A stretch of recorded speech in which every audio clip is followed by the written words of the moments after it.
Occult Confessions is brought to you commercial-free through the generous support of our patrons. Visit occultconfessions.com and click on Donate to help keep the history of the occult on the digital airwaves. What if the serpent didn't offer Eve an apple when they met in the Garden of Eden? What if instead Eve had sex with the serpent, betraying her partner and engendering a race of half-serpent, half-human people? The suggestion may seem bizarre, but as a theological theory, it's had a long life and continues to surface in a variety of interpretations of Genesis up to the modern age. It's difficult for many readers to just let the serpent be. He's an unusual character in his own right as the only animal who starts a recorded conversation with a human in the garden, and he's made even stranger for his rebellious nature. The animals in the garden, after all, had not been endowed with the capabilities nor the responsibilities of Adam. And yet, here comes a reptile acting almost human and inserting himself into the uniquely human problem of the Tree of Knowledge. When the student of mythology adds the many uses of the serpent in the caduceus, the ouroboros, the legends stretching across civilizations and times, it's difficult not to wonder if Genesis is trying to say more than what's on the surface with the snake. The fact that the serpent is the most phallic of animals raises the distinct possibility that maybe this secret is somehow sexual. But could it really mean that the first woman mated with a slithering animal? Today, and next time, on Occult Confessions, the serpent seed theory. Specifically, this day, Part 1, Gnostics and Racists. My name is Dr. Robert C. Thompson. I am your supreme hierophant for these proceedings, joined this day by Andrew Mims, whose name cannot be spoken. Howdy, hi. I mean, his name, Andrew Mims, can be spoken, just not the rest. You don't want me to try. Savannah Barrett is our sister of the 84th degree. Hello. And are you sure that the snake is the most phallic animal? What about, like, sea cucumbers? Yes, but what a story that would be if in the Garden of Eden the sea cucumber talked them into eating what? Like seaweed? Like an urchin? It could still be an What apple. are those Japanese urchins that you could die of if they don't cook them right? It's a land sea cucumber. Just a cucumber. It's just a cucumber. More of a plant, really.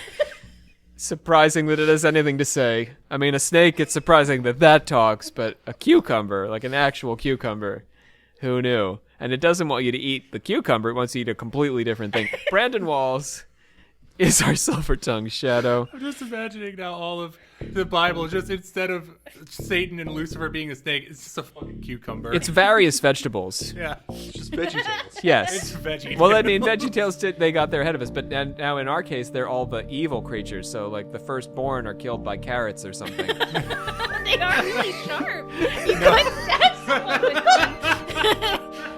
Noah must bring one of every fruit and vegetable onto the ark. We, the members of the secret order of alchemical actors, do solemnly commit ourselves to a full and honest telling of the history of the occult as far as we know it. Savannah, can you go ahead and open up the order of confessors with any sound you choose? We want to welcome some of them wonderful patrons who heard our L. Ron Hubbard episode, I assume, and said, I got to get me some more of that Occult Confessions.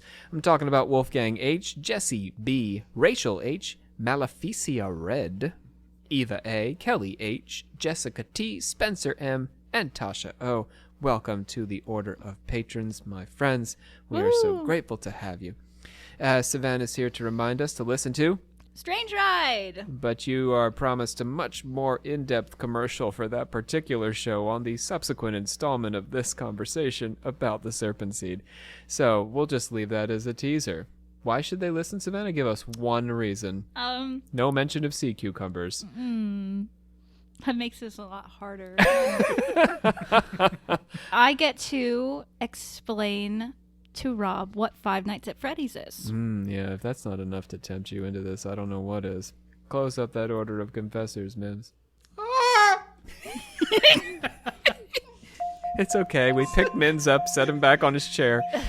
All is well. I get scared. It's just the Gospel of Philip, Mims.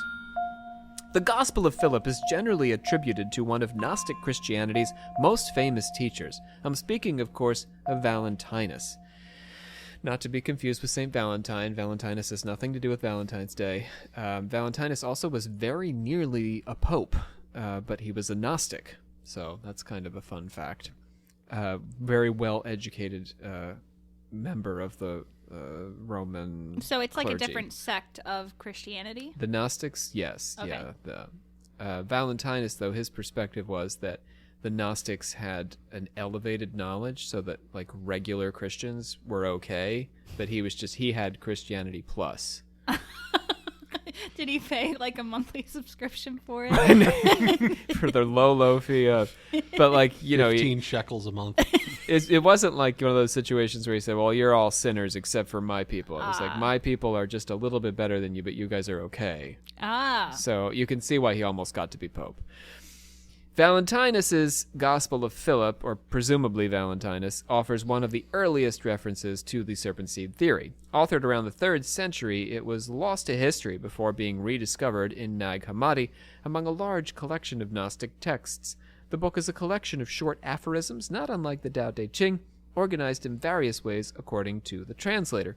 The reference to the serpent seed is brief, in keeping with the style of the rest of the book. The one created was noble, and you would expect his children to be noble. If he had not been created, but rather had been conceived, you would expect his offspring to be noble. But in fact, he was created, and then he produced offspring. And what nobility this is! First came adultery, then murder. One was born of adultery, for he was the son of the serpent. He became a murderer much like his father, and he killed his brother. Every act of sexual intercourse between those unlike each other is adultery. That's good. It's difficult to say exactly what lesson Valentinus wants us to learn by this. Adam was created and is noble, and his offspring should be noble. Theoretically, this applies to Adam and Eve's surviving children, beginning with Seth. Eve had sex with the serpent and gave birth to Cain, who then murdered Abel. The notion that Cain's father was a murderer just like Cain, though, suggests that there is more to the serpent in Valentinus' imagination than the talking snake. Sounds like Cain's father isn't actually human. You see what I mean? Where is Seth? Seth. Seth. Seth is the kid who comes afterwards. So there's Cain, Abel, and Seth. Seth Okay. is their 3rd child. And does he do anything special? Well, ultimately, he fathers the rest of us. Oh. Because Cain wanders off and does Cain things, and Abel's dead, so that leaves Seth to be our ancestor. Okay. We are the children of Seth. Thank you, Seth. There's also Gnostics, by the way, who call themselves the Sethians. Separate idea, but yeah, it's all in there, I guess. Eve had sex with the serpent and gave birth to Cain, I said that. Yeah.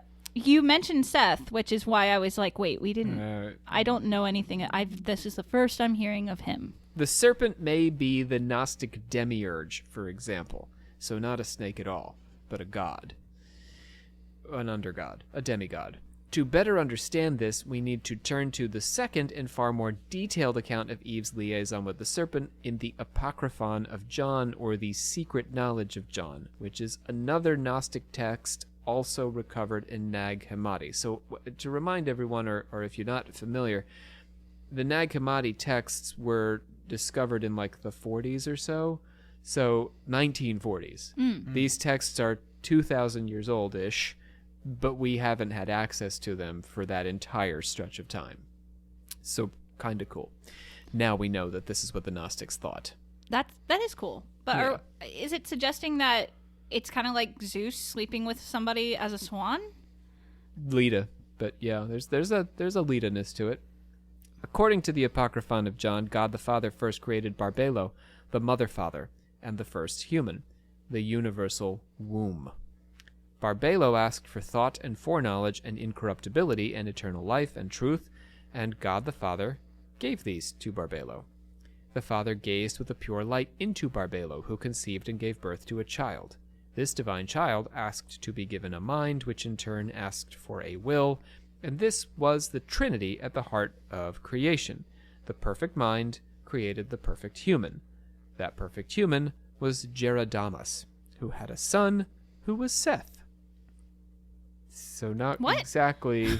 Yeah, It's a wait. different way into Okay. the creation story. This is a separate story. I'm sorry. It's now the Gnostic version of this. I gotcha. This was the realm of the immortals, still separate from Earth with its imperfect humans. So this is all happening in heaven.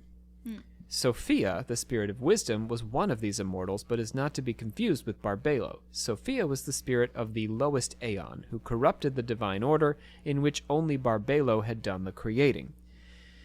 Sophia conceived a thought from herself without the participation of the other divine spirits, and Sophia brought forth an imperfect child with the body of a snake and the face of a lion. She called it Yaldabaoth and repented what she had done, receiving forgiveness from God the Father. She manifested a lion snake. She did. A lion. Ouch. Snake. Ooh, it hurts no matter what you do. Yeah, so the difference here is that Barbelo is creating all these divine entities through the participation of God, and Sophia goes off on her own. And that's her big sin, which then creates this demiurge, this snake lion god. Okay. Yaldabaoth, the snake lion god, went off and, mating with his own mindlessness, I don't know how that works, he mated with his own mindlessness. But, like literally mated with it. To Okay. produce a series of entities to rule below him.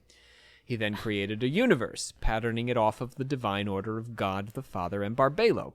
He could not see these divine entities, but their pattern had been born into him and so drove his own creation. Surrounded by his angels, Yaldabaoth declared, "I am a jealous god, and there are no other gods besides me." Yaldabaoth then turned to creating humans after the image of God, an enormous crew of angels set to work forming Adam, each one assigned to a different body part. So you see how Yahweh, the traditional Old Testament God, in a Gnostic imagination has been replaced by Yaldabaoth, who's saying Yahweh-like things and doing Yahweh-like work. See what I mean? So basically, there's Yahweh and fake Yahweh. Quote unquote. Yeah, I mean, there's not Gnostic Yahweh is no friend of ours, as opposed to the traditional view of Yahweh as the creator god. Okay. Now the creator god is Yaldabaoth, who's Yahweh, but is not no friend of ours. Is snake lion god. You see the Gnostic idea? There's a better god, and that god exists far away in heaven. Okay. The god that we know as the creator god of us, not swell. It's the Demiurge. It's the lion. It's snake lion god, yes. Okay. Yep. Okay. So, And he said he's a jealous god. he said that. Yaldabaoth did. Snake lion god. But he created Us. all these other things. Right. Basically like the demons, I suppose. Okay. Which we regard as angels. Oh. The Gnostics are taking all of this and turning it on its head, yeah. Okay. So his servants, the angels in heaven, are not really the angels in heaven. They're the servants of Yaldabaoth, who are lesser than the But actual Yaldabaoth made divine angels. us? Yep. Who's he jealous of? Other- The higher the god? higher ones. yeah. Okay. I mean, in theory. He's not jealous of us? No, we're okay. Okay. We're his babies. In order for Sophia to recover the power Yaldabaoth had taken from her, she instructed him, so when she created him, she breathed out some of her power. She instructed him to breathe some of his power into the man he had formed. But the angels realized that Adam was more enlightened than they were and threw him down into the lowest part of the material realm. Sophia took pity on him, and although the creators made him moral, she placed an enlightened afterthought in him that could live on. And the ruling angels placed Adam in paradise. Okay, so ruling angels are Yaldabaoth's demons? No, ruling angels are good. Okay. Yeah, Sophia So they're and friends from the higher are from the higher realm. Yaldabaoth and friends are from the lower realm. The conflict is that in order to create Yaldabaoth, Sophia had to breathe divine life energy into Yaldabaoth, and so in order to get that energy back, she has him put it in the human. So now That the he human, created. yeah, the human's running around with a bit of Sophia's divine life energy in Okay. him. And then so the angels that work for the higher god get jealous and are like, no. No, not those angels. Oh. It's That's me. So, all right. It's Yaldabaoth's angels who get jealous. Oh, and then then they my take understanding his human. is that the higher angels, so then they throw Adam into the lowest part of creation, namely the earth. But then Sophia gets involved and her angels, and they move Adam to paradise. Oh. Got me? Okay. Okay. Yeah. So I there's think I get sort of it. like a conflict between the upper echelon and the lower echelon. Okay. But they're kind of just letting Snake Man run around by himself, like do whatever he wants. Yeah. Why don't they stop him? They put the tree of life in the middle of paradise. I shall teach you the secret of their life, the plan they devised together, the nature of their spirit. The root of their tree is bitter, its branches are death, its shadow is hatred, a trap is in its leaves, its blossom is bad ointment, its fruit is death, desire is its seed, it blossoms in darkness. The dwelling place of those who taste of it is the underworld, and the darkness is their resting place. But the rulers lingered in front of what they called the tree of knowledge of good and evil, which is the enlightened afterthought, so that Adam might not behold his fullness and recognize his shameful nakedness. So the enlightened afterthought existed inside Adam and in the tree of knowledge. Yaldabaoth and the angels sought to separate Adam from this enlightenment and took it from his side. But rib! It's rib time. Oh, it's ribs! Ribs were tonight, so you Yeah, every guys! time I go to Applebee's. It's rib night. Wait, but okay, but you're saying but the angels you are talking about now are Yaldabaoth's angel demon things, and they're jealous that Adam still has divineness in him? So they're trying to take it out of him. Okay. This enlightened thought. Okay. So they could not steal it, but it took the female form of Eve.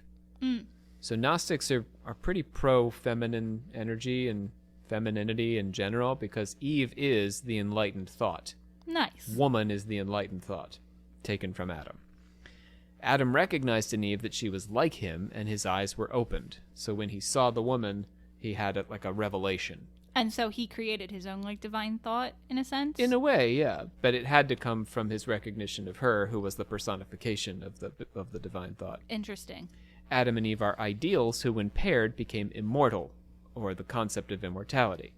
The Gospel of Philip says that when Eve was in Adam, there was no death. When she was separated from him, death came. If she enters into him again and he embraces her, death will cease to be. One means of achieving this union, bringing the enlightened thought back into the human mind, was through the Tree of Knowledge. But in the mythical garden, the Tree of Knowledge offered no permanent relief to the first parents. After they had eaten of the tree and attained this knowledge, Yaldabaoth defiled Eve, and she conceived 2 sons by him, Elohim and Yahweh, called Cain and Abel. So this was confusing before, but now it's even more confusing, because Cain and Abel have secret names, and they are Elohim and Yahweh, which are important terms in the Old Testament. Yikes. The first ruler defiled Eve and produced in her 2 sons, a first and a second, Elohim and Yahweh. Elohim has the face of a bear, Yahweh has the face of a cat. One is just, the other is unjust. He placed Yahweh over fire and wind, and he placed Elohim over water and earth. He called them by the names Cain and Abel, with a view to deceive. Following this so far? I think so. There's 2 Yahwehs, really, because I've been talking about Yaldabaoth as Yahweh, but now there's a second Yahweh who is the child of Yaldabaoth. Okay, Yahweh. who Okay. is the evil one? I'm going to guess the cat. I like bears. Bears are nice, relatively. All our it cat may be owners are going to be Elohim. mad at that comment. I love cats too, but I'm just seeing a nice, friendly, furry, fuzzy bear head on a snake. These twin warring forces sow conflict and separate humans from their divine source, but Adam and Eve continued with the divine plan first concocted by Sophia. Adam had sex with Eve, and she conceived and gave birth to the human child Seth. And Sophia sent down her spirit to prepare a dwelling place for the eternal realms, which would eventually come down to earth. Humans who realize their indwelling enlightenment and divinity are taken up to the eternal realms. Humans who do not are bound in a spiritual prison by the rulers until they attain knowledge. Those who attain knowledge and turn away from it, however, will be eternally punished. So if you get your knowledge, you better stick with it. I mean, that's, yeah. So kind Like, of if like you get like a second chance to study before eternal damnation. Yeah. There's a way in. I'm seeing it as like if you get your knowledge and then you turn away from it, where it's like you learn that the color red is bad, but you're like, I really like the color red though, so I'm going to continue using the color red, and they're like, well, you're bad now. Yeah, you're gonna because you actively chose to do something that was bad. Yes, I'm yeah, using a correct. very Yeah, like you had a chance. yeah. Yeah. So once you've cured your ignorance, you're on the line. You're responsible. Yeah. Significantly, the theory of the serpent seed, as put down by the writer calling himself John, does not apply to the human race. The beings produced through Eve's sexual union with Yaldabaoth are lesser deities who rule over humans rather than coexist among them and mate with them. That having been said, John makes a fairly brief reference to Enoch at the end of his book. He describes how angels mated with human women and deceived men, depriving them of true pleasure and the knowledge of God. But for John, this is a curse of the whole human race and not the secret lineage of Eve and the serpent. Both the Apocryphon of John and the Gospel of Philip played a role in Christian thought in the 2nd century, but ultimately their ideas were censored and remained hidden until the Nag Hammadi scrolls were discovered in 1945. The books suggest a long provenance for serpent seed ideology, but it's unlikely they directly influenced modern interpretations, except perhaps in a very loose and folkloric way. Real quick question. Mm-hmm. Is this John thought to be the same John as, like, disciple or writer of Book of Revelation? I'm going to say disciple, because they would do this a lot. There's a secret book of Judas, for example. Yeah. They pick out these guys to label as the author. Ultimately, it's Gnostics, but yeah, it's ascribed to them. Secret book of Jesus, even. Gnostic traditions, while buried, were not isolated. Jewish legend holds a couple of possibilities for Eve to partner with the serpent, dating to the medieval period. In one version, the serpent is just a serpent. He sees Adam and Eve having sex and wants to try it out for himself. That looks like Who can fun. blame him? Right? Yes. Seems a jolly good time. He's like, there's already another snake there. Like, right? Oh, no. He seduces Eve, and she conceives Cain. Another version reflected in the Zohar holds that the angel Samael, the angel of evil, rode the serpent into the Garden of Eden, seduced Eve, and she conceived Cain. So it wasn't the actual snake having sex with her, but Samael, the angel. Okay, so I didn't grow up with religion, so like Nobody any grew up with religion at this, all. I bet. Oh, well, not that, but Okay. like in Cain and Abel, like the actual story or whatever, Cain and Abel are actually both of Eve and Adam's children. Mims just read this. In the Bible, it's very heavily insinuated that they are full brothers. Okay, But there's nothing to say otherwise. got you. And that he was just like a shitty dude, Cain. He was jealous. Oh, okay. He believed that God favored Abel. Oh, okay.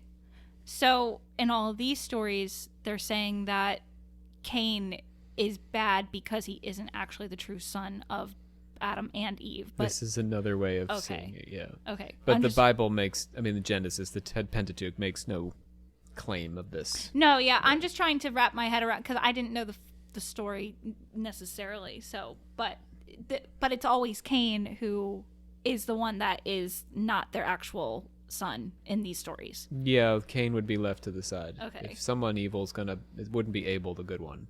Gotcha. Yeah. But Adam did have sex with Eve while she was pregnant with Cain, and she conceived Abel. So that's the twinness. of it. What? Oh, I think it's physically possible. it is apparently. It's complicated, though. It's unlikely. It's like he just saw the snake finish and then went and also had My sex turn. with her. Yeah. Sloppy seconds. God, I'm sorry for that. I am sorry for that. I Maybe. apologize to everyone. I apologize. But he had sex with her God. the first time to God. Yeah, that's ultimately where all our apologies must land.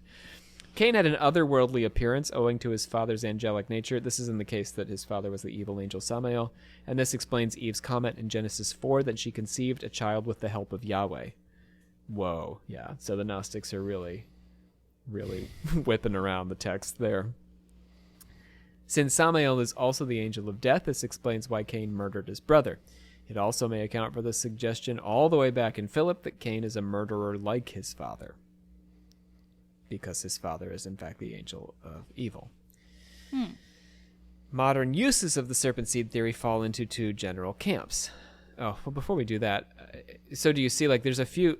I don't want to ever present the Gnostics as a uniform group. They were Okay. a variety of groups with a variety of beliefs. So Okay. in what I just laid out, we have Valentinus, who, honestly, there are, I think, in my opinion, a few different ideas that you could ascribe to Valentinus of how all this works. But there's a version where the serpent is actually the angel Samael. So that's who's having sex with Eve. And the text that says that Cain is a murderer like his father refers to the angel Samael and not to Yaldabaoth, the creator god. Okay. So it's really an alternate version of the story where Yaldabaoth is the creator god and has sex with Eve and produces these evil angels. Okay. Just laying that out there. Yeah. Yep, got it. We are gonna do a series on secret what am I talking about? Ancient mystery cults. That's what I'm looking for. And we will do probably a couple episodes on the Gnostics, at least one on the Gnostics, where I will try to give you some different versions of Gnostic mythology. But it's by no means a straightforward thing. Yeah. Modern uses of the serpent seed theory fall into two general camps: the relatively benign extraterrestrial accounts and the far more pernicious racial accounts. We're going to leave the extraterrestrials for next time and go after the racists today. We've discussed both of these interpretations before, but not in this context, and so I'd like to reconsider them in light of everything we just talked about Gnosis and the Garden of Eden. A. Hoyle Lester's The Pre-Adamite, or Who Tempted Eve, subtitled Scripture and Science in Unison as Respects the Antiquity of Man, was one of the earliest of the racist genre. As his subtitle suggests, Lester believes that Christian... well, of any of it, really. Lester's one of the first.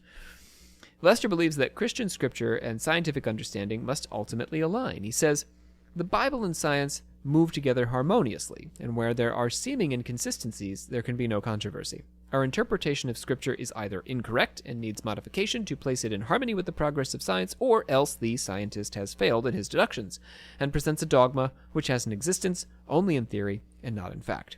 So he's saying that the Bible and science always agree in truth. We just have to figure out how.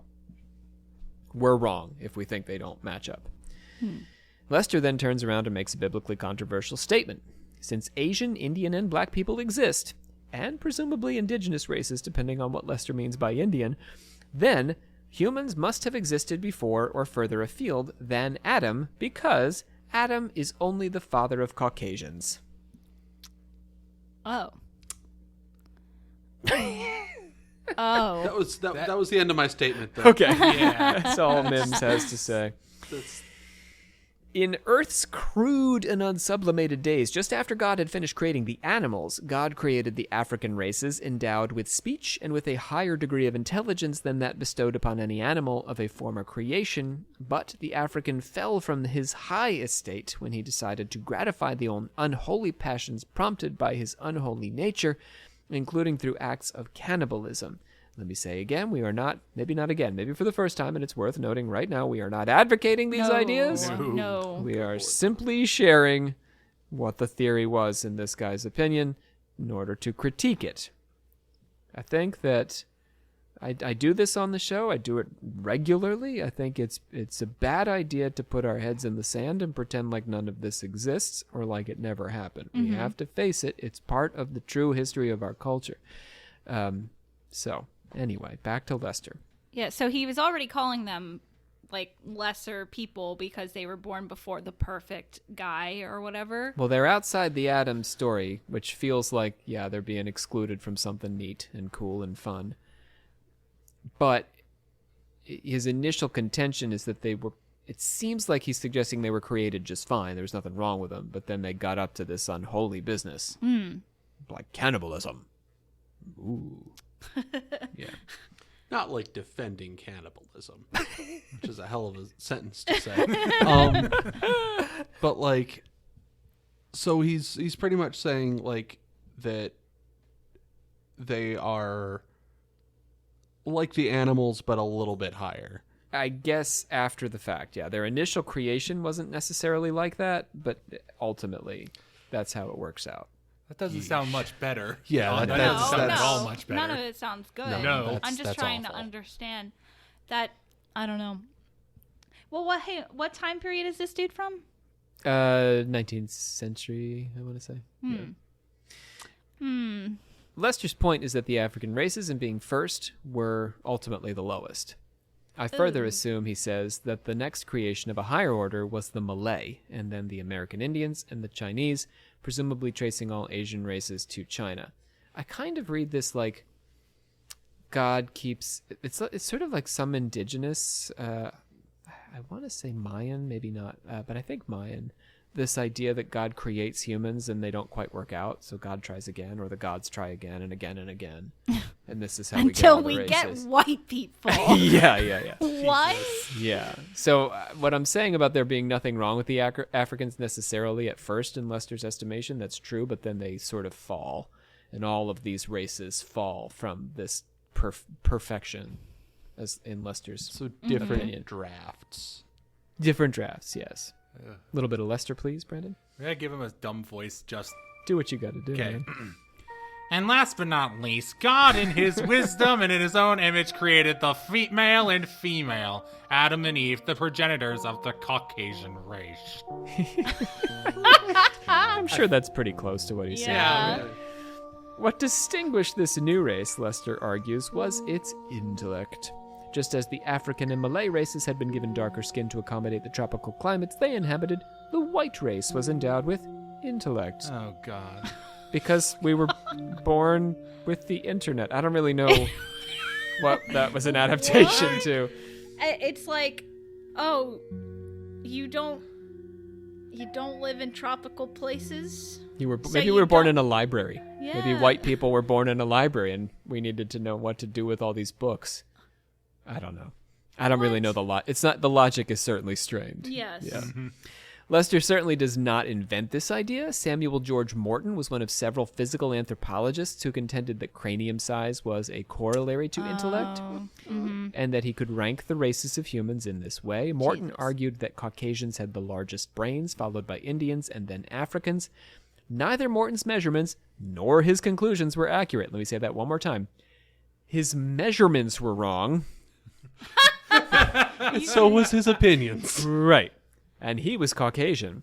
Oh, yeah, of course. So, but for an embarrassing stretch of the 19th century, they were entertained as a legitimate scientific theory and a justification for racial segregation and even slavery. Lester's unique contribution to this idea was in grafting it onto the Bible as a religious truth. Oh. Lester argues that Eve, the most beautiful of women, because she's first, in the history of God's creation, had gotten bored, since being born from Adam's side, with plucking beautiful flowers in paradise and hearing Adam's voice. Yeah, that sucks. Right. Who Who the wants to Would listen to wanna this listen dude all to day? He sounds like the most boring person in the entire world. Sounds nothing He's like, like. hey, babe, want to go pick some flowers again? And she's like, we just picked them. And he's like, they already grew back. It's There's better than more me. flowers. Come on. The presence of Adam had no doubt become irksome, and his voice, for the time, had ceased to fill the aching void that agonized her tender heart. And with a desire to explore the farthest limit of her terrestrial domain, she wandered far along meandering brooks and plucked strange flowers to while away the slow fleeting moments and slaked at her thirst at gushing fountains where she dreamed no mortal had yet partaken thereof. Sounds like a racist Squidward. Oh, poor squid.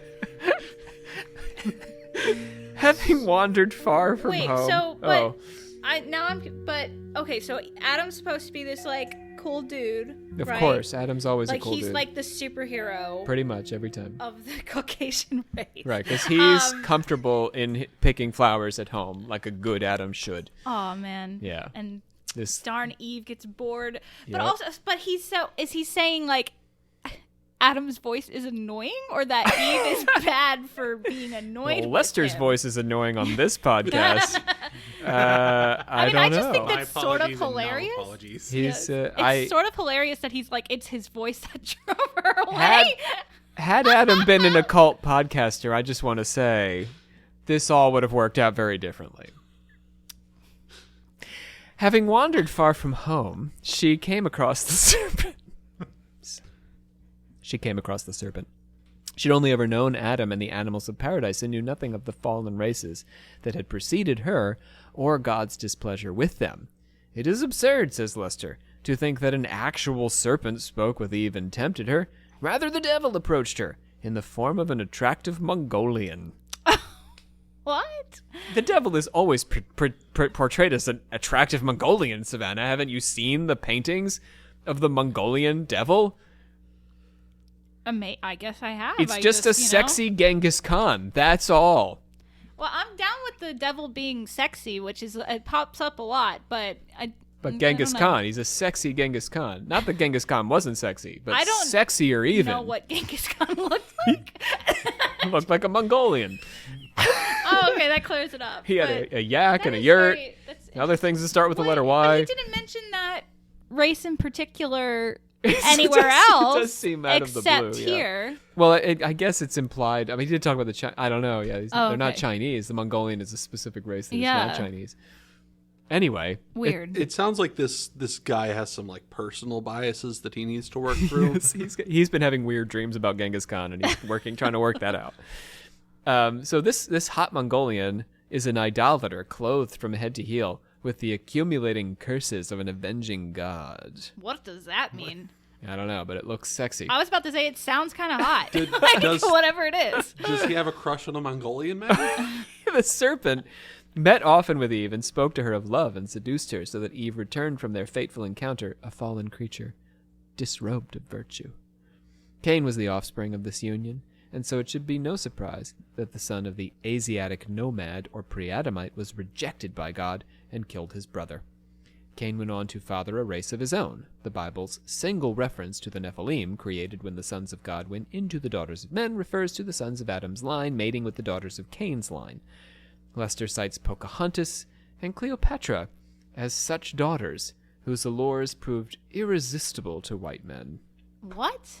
That took a hard right, like as if we weren't turning hard right to begin with. It just what we just did a loop. Yeah, like I mean, like the Cleopatra thing. Like I know her. Like she has been seen as like this sexy figure throughout history, right? But Pocahontas is a literal child. She did marry a white man. It was not John Smith. She married Rolfe later, and she moved to England. So yes, she did. She is a non-white woman who was in a famous non-white woman who was in a relationship with a white man, just as Cleopatra and Mark Antony were in a relationship. Okay. Is that just this guy's only like point of reference? I think kind of, yeah. Like there's no significant politics to Pocahontas except for the John Smith incident, which she was a child for. Okay. Yeah. Whereas an adult woman, she married a white man and moved to England, which is irrelevant, I think, to like Gotcha. her And role yeah, in and this history. is way before the Disney movie came out, so you can't even be like that Pocahontas is hot looking. Right, because she's like 19, yeah. Fully developed. Yeah. Anyway. Lester's theory would become a major inspiration for believers in British Israelism, but more significantly their American counterparts. On the British side, John Wilson argued that Cain's father was a humanoid serpent, and that when Cain was banished by God, he joined up with the race of pre-Adamite humans and fathered his own race. So an actual, like... That's the actual Snake Man. Yeah, Snake Man. Snake Man. Sorry. That's Mega Man 3. This race, in turn, intermingled with the two tribes of Israel, who would become modern Jews. Yeah, right. Like, this is inevitable. Oh God. So yeah, we were like being equally racist with all the races. Particularly, we had a thing going with Mongolians, but now it naturally is going to come to fall on the Jewish people. They really can't catch break. Nope. Anti-Semitism was a significant theme of British Israelism, whose adherents believed that white Anglo-Saxons were the unspoiled lost tribes of Israel in contrast to the actual Jewish people. Yeah, I know. It's so silly. Fuck, man. In America, British Israelism theology merged with Leicester's theories to form Christian identity. Christian identity believers hold that a white person's bodily fluids need to be protected from those of the other races, since only the white race contains the divine spark, which is passed through the generations. Oh my god. Holy shit, what? Yeah, for real. I'm not even making this up. No, I know you're not. Yeah, but, I I don't make any of this up, no, you guys. yeah. Everybody at home, I don't make any of this up ever. People actually said this shit. Well, people believe this now. Oh. I want to make no mistake. When we're talking about Christian identity, I'm not confident about British Israelism, but Christian identity, there are churches that exist right now in the United States who preach some version of what I'm talking about. That is insane. These were discovered in 1945, so I'm not. Well, the I'm Gnostic texts, yeah. Right. I mean, but I would not accuse these churches of being Gnostic necessarily. Fair. They're just but I guess there's a kind of correlation when we think about divine sparks. It's hard to imagine them without the Gnostics. They just like picking and choosing the racist parts. Well, and I think there's a dark, horrible logic to the way Christian identity opens it up. Like the Jews, fine, but if you think about the United States, our racial politics go far beyond anti-Semitism. So it makes more sense that we have to preserve the white race from the immigrants or from African Americans or we're in the melting pot here, as opposed to the British. Yeah. In theory, that's like a talking point a lot. I hear. Well, you see, bad people say bad people. Where they're like, oh shit, I'm like, never mind, cut this shit out. Fuck this shit. Oh, you mean like on Instagram and stuff? Yeah, I mean, I feel like a lot of the white supremacists and stuff like that, their whole thing is we're being replaced because white replacement theory. Yeah. Mm-hmm. Yeah. I see it a lot when you see these horrible things pop up, and there's just a religion that fully believes that. Yes, the replacement theory is not key to Christian identity, but I guess it's implied. I mean, replacement theory implies that as a white person, you have a responsibility to stay within your race in order, when breeding. We're using animal husbandry terms, right? Otherwise, there will be less white people. I don't know. I'm trying to put the pieces together, and I think you're onto something. Well, yeah, I mean, it's just we're less likely to be replaced if there's more of us. But in order for there to be more of us, we have to stay white on white. Yeah, but I guess what I'm getting at is that these extremists that are very, very bad people are adopting the same ideology as this religion, and I think those people a lot of the times are very religious people, but not in these terms. They're not Christian identity believers. Yeah. But yeah, I see what you mean. There's a correlation. Is what I'm trying to get at, I think. Use their religion as a way to back up their hatred. Yes. And it's fucking despicable. As this history suggests, Christian identity wasn't always consistent in who it selected as the children of Cain. While most preachers agreed that Eve had sex with the serpent, an idea that often fed misogynist ideas as well, the actual race they produced varied. I mean, we do have to bear in mind the notion that a woman is having sex with a snake does not reflect well on women. Yeah, that she was able to be so easily seduced. Right, by not a very attractive animal at the end of the day. Sorry, snake lovers out there. Well, the attractive Mongolian dude. I mean, he was a hot guy. Yeah. He was very hot. He was clothed in the curses of God. Sweet nothings to her, of course. He was clothed in curses, Savannah. How can you say no to such a guy? Like I said before, that sounds hot. Right? So, but I wanted to say something else real fast. Yeah. And I forgot what it is. But what was it? The misogynists, woman have sex with a snake. William Branham, who led the Pentecostal Tabernacle, argued that the race of Cain was black. Pastor Dan Gayman, in his 2 Seeds of Genesis, labels the one seed white, much like Branham, while the other undesirable seed is Jewish. I remembered. Go ahead. So they're saying that white people are the only people that have this divine spark. Correct. Them having children with other races, it would not give them the divine spark. They wouldn't pass Kills down. It goes away. That's bullshit. Pollutes the spark. Oh, whatever. Suck my dick, whatever name is, I forgot. Leonard. Suck my spark. The consistent thread running through their philosophy is the need to preserve the sanctity of the white race against miscegenation, because they believe that the white race, as Lester said all the way back in 1875, is the only true incarnation of God's highest purpose. So 1875, I mean, you asked earlier about the date, I said 19th century. To be specific, this is a time period where we see people like Victoria Woodhull advocating for free loveism. Suffrage is a major topic of conversation in political circles. Spiritualism is still kicking around. Helena Blavatsky's writing her big texts. It's a very productive occult period. Except this guy's going off his own way. It's a very inventive religious period, I believe, the 1870s. Not to mention, this was also during Reconstruction as well, following the Civil War. So I imagine there's still those feelings in a lot of places in the U.S. still brewing. Oh, yeah. Well, they mean this is the worst of it, yeah. This is Reconstruction's getting shut down. They're fighting against Reconstruction. KKK is on its way. Where does he live? I have no idea. I'm like, is he Southern? Held up against the Gnostics, Lester's interpretation and its various intellectual progeny appear heretical and even atheistic in their construction. Hear me out. The Gnostics and Kabbalists accept Eden as a uniquely cloistered space in line with its biblical description, separated from the material concerns of our fallen existence. Only a fallen angel, in the popular identification of the serpent, could penetrate the walls of paradise to tempt Eve and Adam away from their perfect existence.